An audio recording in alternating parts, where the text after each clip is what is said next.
या तब मनोज सरकार सम्मानित थे, क्या आज वो अपमानित हो गए? यहाँ पर स्टाफ बढ़ जाएंगे, यहाँ के जो प्रशिक्षक हैं वो प्रशिक्षण देने वालों की संख्या बढ़ जाएगी, या क्या कौन सा फर्क पड़ जाएगा? फिर नाम बदलने की ये कौन सी राजनीति है और कौन सी पैतरेबाजी है जिससे आप लोगों का सिर्फ और सिर्फ ध्यान भटकाने का काम कर रहे होते हैं? जो भारतीय जनता पार्टी में भाजपा के नेता हैं वो कब अपना मुंह खोलेंगे, वो कब अपना स्पष्टीकरण देंगे और अपनी बात कहेंगे? सरकार ने जगहों के नाम, स्थानों के नाम बदलने के बाद अब खेल और स्पोर्ट्स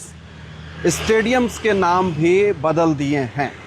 कल इस बाबत एक घोषणा जारी की गई है और खेल मंत्री रेखा आर्या के हवाले से ये पूरी जानकारी निकल कर आ रही है। हालांकि इस बात की जानकारी आप सबको हो चुकी है कि देहरादून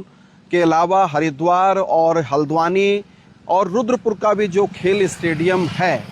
जो अभी मौजूदा नाम से संचालित है, वो सारे के सारे नाम बदल दिए गए हैं। कौन कौन से खेल स्टेडियम्स के खेल मैदान के नाम बदले गए हैं, मैं एक बार आपको फिर से रिपीट करा देता हूं, बता देता हूं। रायपुर देहरादून स्थित Maharana Pratap sports college, Rajiv Gandhi international cricket stadium और देहरादून के जो आसपास के बड़े स्टेडियम या खेल मैदान हैं वो अब रजत जयंती खेल परिषद के नाम से जाने जाएंगे। हरिद्वार के रोशनाबाद स्थित Vandana Kataria hockey sport stadium है। हॉकी के खिलाड़ी वहां पर वंदना कटारिया, उनके नाम से वो स्टेडियम का नाम रखा गया था रोशनाबाद का। और इसके बाद मल्टीपर्पज हॉल है वहां पर और तरणताल है, यानी कि जो पानी वाली गतिविधियां जिस खेल में होती हैं, तो उन खेल के नाम भी बदल दिए गए हैं और योग स्थली खेल परिसर रख दिया गया है। इसके अलावा गोलापार हल्द्वानी स्थित Indira Gandhi international cricket stadium है, हॉकी का ग्राउंड है, यहाँ पर भी तरणताल है और मल्टीपर्पज हॉल है। इन सब का नाम भी अब बदल दिया गया है, यानी कि जो हल्द्वानी में इंटरनेशनल इंदिरा गांधी स्टेडियम था वो अब इंदिरा गांधी स्टेडियम के नाम से नहीं जाना जाएगा, बल्कि जाना जाएगा मानस खंड खेल परिषद से। मनोज सरकार स्टेडियम, अब इसको शिवालिक स्टेडियम के नाम से जाना जाएगा, शिवालिक खेल परिषद के नाम से जाना जाएगा। तो ये नाम परिवर्तन करना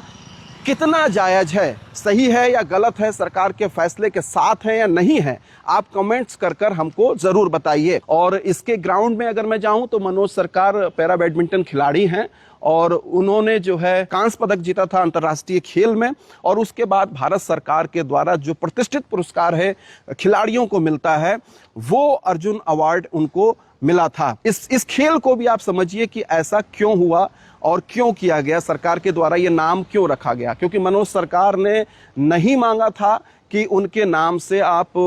स्टेडियम का नाम रख दीजिए। 2022 में चुनाव थे विधानसभा के, फरवरी में, समझिए बहुत बारीक सा मामला है, और बंगाली समुदाय तराई की बेल्ट में एक निर्णायक पोजीशन कम से कम 3 सीटों पर तो रखती है, गदरपुर, रुद्रपुर और सितारगंज। इसके अलावा खटीमा में, किच्छा में और बाजपुर में भी कुछ एक इलाके, कुछ एक बस्तियां हैं जहां पर बड़ी तादाद में बंगाली वोटर्स हैं। उनको रिझाने के लिए और उनको भारतीय जनता पार्टी के पक्ष में करने के लिए शायद ऐसा किया गया। और 2021 में सितंबर के महीने में, यानी कि जब सरकार विदा होने की स्थिति में थी, प्रदेश के मुखिया पुष्कर सिंह धामी तब भी थे, तब 6 महीने के मुख्यमंत्री थे और अब लगातार 3.5 साल का वक्त उनको हो गया है। और उस समय मौजूदा सरकार में शिक्षा मंत्री और खेल मंत्री थे गदरपुर के मौजूदा विधायक अरविंद पांडे। तो सितंबर में यह घोषणा शिक्षा मंत्री और खेल मंत्री अरविंद पांडे के द्वारा होती है कि अर्जुन अवार्डी मनोज सरकार, चूंकि हमारे सिरमौर हैं और उन्होंने सिर्फ बंगाली समाज का ही नहीं बल्कि पूरे क्षेत्र का नाम रोशन किया है, इसलिए रुद्रपुर का ये स्टेडियम अब मनोज सरकार के नाम से जाना जाएगा। सितंबर में इसकी घोषणा होती है और चुनाव से पूर्व आनन फानन में इसका नाम बदल दिया जाता है और ये बोर्ड तभी का बना हुआ है। और हुआ क्या, इसका रिजल्ट्स क्या हुआ? इसका रिजल्ट्स ये हुआ कि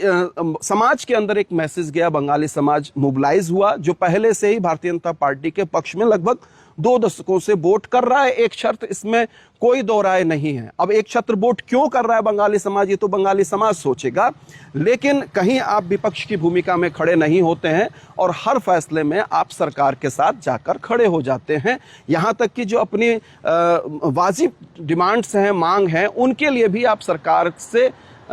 एक सख्त लहजे में बात तक नहीं कर पाते हैं, अपनी मांग तक भी नहीं रख पाते हैं। तो उसका नतीजा ये हुआ कि जो फरवरी में चुनाव हुए, गदरपुर में, रुद्रपुर में, सितारगंज में एक छत्र वोट बंगाली समाज का वो भारतीय जनता पार्टी के खेमे में गया और तीनों ही जगह से, गदरपुर से अरविंद पांडे फिर तीसरी बार विधायक बन गए, टोटल 5वीं बार वो विधायक बने, और रुद्रपुर से शिव अरोरा विधायक बन गए भारतीय जनता पार्टी के, और सौरभ बहुगुणा जो कैबिनेट मंत्री भी हैं वो विधायक बन जाते हैं सितारगंज क्षेत्र से। क्योंकि चंद महीने पहले जब उत्तराखंड के अंदर कई स्थानों के नाम बदले जा रहे थे तो मैंने कहा कि बड़ा समुदाय उत्तराखंड का वो सरकार के इस फैसले के साथ था, और तराई में बसे बंगाली समाज के लोग भी जो खास तौर पर भारतीय जनता पार्टी के नेता हैं वो सब इस बात का समर्थन कर रहे थे, क्योंकि इन नामों में शायद मुस्लिम संस्कृति का उनको बोध हो रहा था, उनको ये आभास हो रहा था कि ये शब्दावली और ये शब्द चूंकि मुस्लिम समाज से निकल के आते हैं, ऐसी ओछी मानसिकता का समर्थन यहाँ का बंगाली समाज कर रहा था, जो चंद नेता हैं, मैं आम पब्लिक की बात नहीं कर रहा हूं। लेकिन आज उन सारे बंगाली नेताओं के मुंह में दही जम चुकी है, वो कुछ बोलने को तैयार नहीं है, क्योंकि पिछलग्गू हैं एक पार्टी के, और एक पार्टी के पिछलग्गू बने बने अब गलत हो या सही हो वो कुछ नहीं बोल सकते। एक खिलाड़ी जो देश का नाम रोशन करता है और उसको सरकार सम्मान स्वरूप एक स्टेडियम उसके नाम पे कर देता है। शिक्षा मंत्री अरविंद पांडे ने तब तत्कालीन समय में 2021 की बात कर रहा हूं, आदर्श इंदिरा कॉलोनी में एक प्राइमरी स्कूल का नाम भी मनोज सरकार के नाम से रखा था, एक सरकारी नौकरी देने का भी वायदा था। उनकी क्या वस्तु स्थिति है वो मुझे नहीं पता, लेकिन स्टेडियम पे मैं बात कर रहा हूं कि आज जब नाम बदला जा रहा है तो यहां मनोज सरकार के नाम से कौन सी मुस्लिम शब्दावली का आभास हो रहा है, या इसके पीछे की क्या संस्कृति हो सकती है। कब आपका काम निकल गया 2022 में, आपके नुमाइंदे भारतीय जनता पार्टी के जीत गए, इसके बाद आपने समाज को एक तरीके से ठुकरा दिया, या तब मनोज सरकार सम्मानित थे, क्या आज वो अपमानित हो गए हैं। तब उनके अवार्ड लाने से, कांस्य पदक लाने से अंतर्राष्ट्रीय खेल में, तब देश का नाम रोशन हो रहा था, तराई का, उत्तराखंड का नाम रोशन हो रहा था, आज नहीं हो रहा है, तब आप ये फैसला ले रहे हैं। और सबसे बड़ी बात यह है कि इन फैसला लेने से फर्क क्या आने वाला है। इस स्टेडियम के अंदर जो खिलाड़ी खेलने के लिए आते हैं, क्या उनकी सुविधाएं बढ़ जाएंगी। प्रत्येक खिलाड़ी पर सरकार जो न्यूनतम पैसा खर्च करती है और वो बिल्कुल नाकाफी है, एकदम से कहिए कि उसकी जरूरत के हिसाब से तो उसका जरूरत का 10वां हिस्सा भी नहीं सरकार देती है। अगर 1 रुपए की जरूरत है तो 10 पैसे खिलाड़ियों को मिलते हैं। क्या उस बजट में कोई वृद्धि हो जाएगी। यहाँ पर जो खेल संबंधित उपकरण हैं, क्या उन उपकरणों में कोई बदलाव आ जाएगा। सुरक्षा संबंधित जो मसले हैं स्टेडियम के वो बदल जाएंगे। यहाँ पर स्टाफ बढ़ जाएंगे, यहाँ के जो प्रशिक्षक हैं वो प्रशिक्षण देने वालों की संख्या बढ़ जाएगी, या क्या कौन सा फर्क पड़ जाएगा। नाम बदलने से क्या फर्क पड़ जाएगा। मनोज सरकार के नाम रहते स्टेडियम में जो चीजें थी, अगर उसमें इजाफा होता है शिवालिक खेल परिसर करने में तो शायद कोई आपत्ति किसी को नहीं होगी। लेकिन अगर कोई फर्क नहीं पड़ता है तो फिर नाम बदलने की ये कौन सी राजनीति है और कौन सी पैतरेबाजी है जिससे आप लोगों का सिर्फ और सिर्फ ध्यान भटकाने का काम कर रहे होते हैं। मत भूलिए कि पूरे देश के अंदर पिछले 11 साल या 11.5 साल की जो भारतीय जनता पार्टी की सरकार केंद्र में है,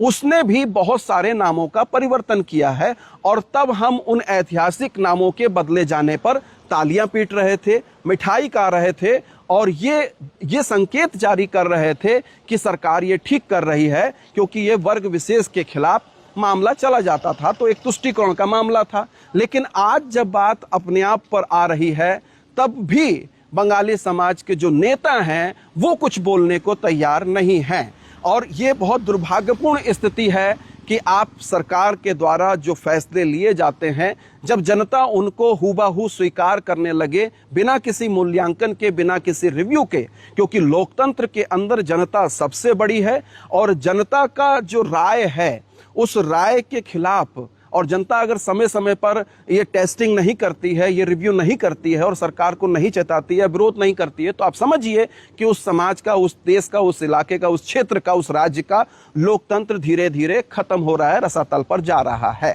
तो बड़ी बात यही है दर्शकों कि मनोज सरकार स्टेडियम जब बना था तब पूरा समाज खुशी से भरा हुआ था और भाजपा का गुणगान कर रहा था, और जो तथाकथित भारतीय जनता पार्टी के बंगाली समाज के नेता हैं वो जिंदाबाद करने में कहीं कोई कसर नहीं छोड़ रहे थे और वाहवाही करने में कहीं कोई पीछे नहीं थे। लेकिन आज वो सारे के सारे क्यों अपने बिल में बैठे हुए हैं? किसी की भी एक की कोई प्रतिक्रिया क्यों नहीं आई? जो अरविंद पांडे आज विधायक हैं भारतीय जनता पार्टी सरकार में, वो कल कैबिनेट मंत्री थे, शिक्षा मंत्री थे, खेल मंत्री थे, और उन्हीं के द्वारा ये नाम बदलने की घोषणा की गई थी या मनोज सरकार के नाम से स्टेडियम का नाम रखा गया था। उनकी ओर से भी कहीं कोई प्रतिक्रिया नहीं आई है। उन्होंने भी अभी तक कोई स्टेटमेंट जारी नहीं किया है कि सरकार का यह फैसला सही है या गलत है। भारतीय जनता पार्टी के और भी बहुत सारे नेता हैं, बड़े और छोटे, उनकी ओर से भी कहीं कोई प्रतिक्रिया नहीं आई है, कहीं कोई स्टेटमेंट नहीं आया है। सोशल मीडिया पर भी कोई लिखने को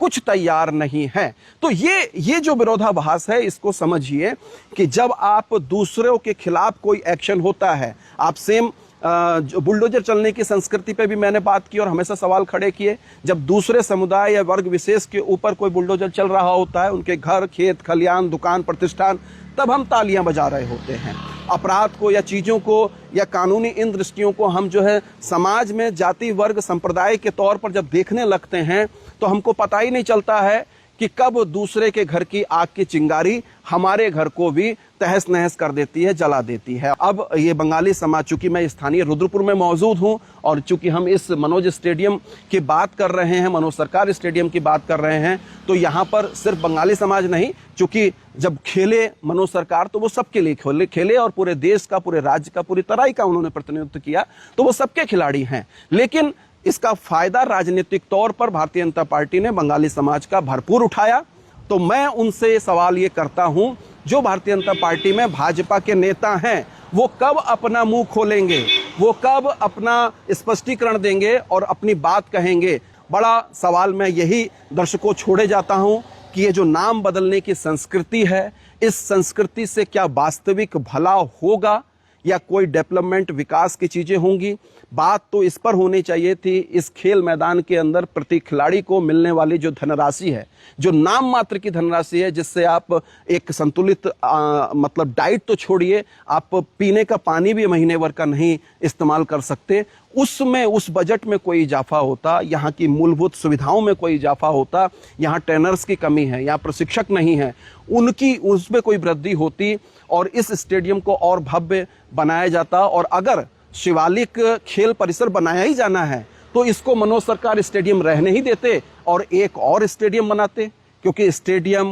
अस्पताल, शिक्षण संस्थान, ये तो जितने ज़्यादा हो उतना समाज के लिए भला है। लेकिन ऐसा नहीं होगा। जो है उसके नाम बदलकर सरकार कौन सी राजनीति खेल रही है, ये आप सोचिए, आप डिसाइड करिए। मनोज सरकार स्टेडियम का नाम बदलने के बाद कुछ लोग ये कह रहे हैं कि अब सरकार का फैसला है और सरकार जो ठान लेती है, कर लेती है, वही होता है, उसमें कोई परिवर्तन नहीं हो सकता है, इसलिए बोल कर भी क्या होगा। तो उनके लिए मैं एक उदाहरण पेश करना चाहूँगा कि अभी जब चंद महीने पहले सरकार ने कुछ जगह के स्थानों के नाम चेंज किए थे, तो देहरादून क्षेत्र में एक जगह पड़ती है मियांवाला, और उस समय मियांवाला के नाम को भी बदल दिया गया था। लेकिन बाद में जब लोगों ने, स्थानीय लोगों ने एकजुट होकर बताया कि मियाँ सिर्फ मुस्लिम शब्द नहीं है, आप उसको मुसलमानों से जोड़कर मत देखिए, मियाँ जो है वो गढ़वाल में भी कुछ एक खास वर्ग के लोगों को कहा जाता है। फिर वहाँ के लोगों ने विरोध किया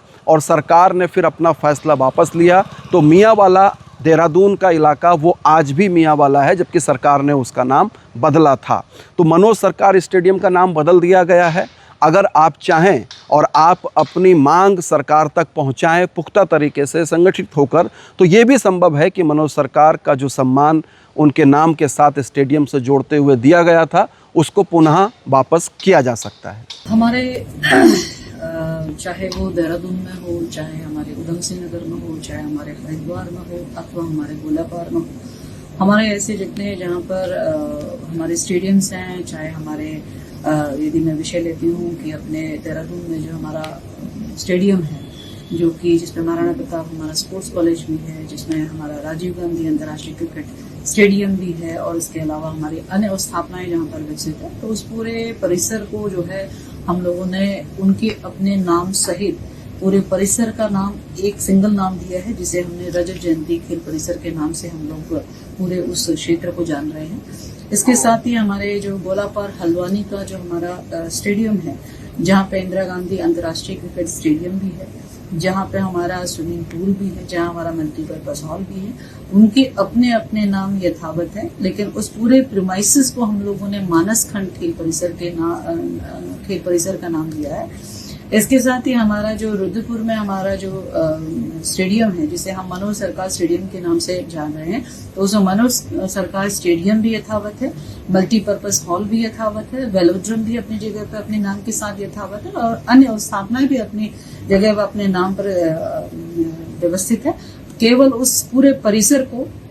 जिसमें ये मनोज सरकार स्टेडियम भी आता है, जिसमें मल्टीपर्पज हॉल भी आता है, जिसमें वेलोड्रम भी आता है, उसको शिवालिक खेल परिसर के नाम से हम लोगों ने उसको पहचान दी है। इसके साथ ही हम लोगों ने रोशनाबाद हरिद्वार में जो हमारा स्टेडियम है, जहाँ पर वंदना कटारिया हॉकी स्टेडियम बना हुआ है, जहाँ पे मल्टीपर्पज हॉल भी है, जहाँ पे तरणताल भी है, जहाँ पर हमारा अन्य स्थापनाएं भी विकसित है, ये सारे प्रीमाइसेस को हम लोगों ने योग स्थली खेल परिसर का नाम दिया है। तो निश्चित रूप से जितने हमारे खिलाड़ियों के नाम पर हो, चाहे हमारे हिस्टोरिकल प्लेस के नाम पर हमारे स्थापनाएं विकसित हो, वो अपने नाम के साथ में यथावत बनी हुई है। केवल और केवल उस प्रीमाइसेस में, जिस प्रीमाइसेस में ये बने हुए हैं, तो उस क्षेत्र का या उस परिसर का नाम जो है हम लोगों ने एक नया नाम दिया है। कहीं पर रजत जयंती खेल परिसर दिया गया है, कहीं पे मानसखंड खेल परिसर दिया है, कहीं पे शिवालिक खेल परिसर दिया है, और कहीं पर हमने योग स्थली खेल परिसर दिया है। तो इसलिए मैं समझती हूँ कि ये परिसर जो है निश्चित रूप से एक नई पहचान जो है इन सारी स्थापनाओं के साथ में जो है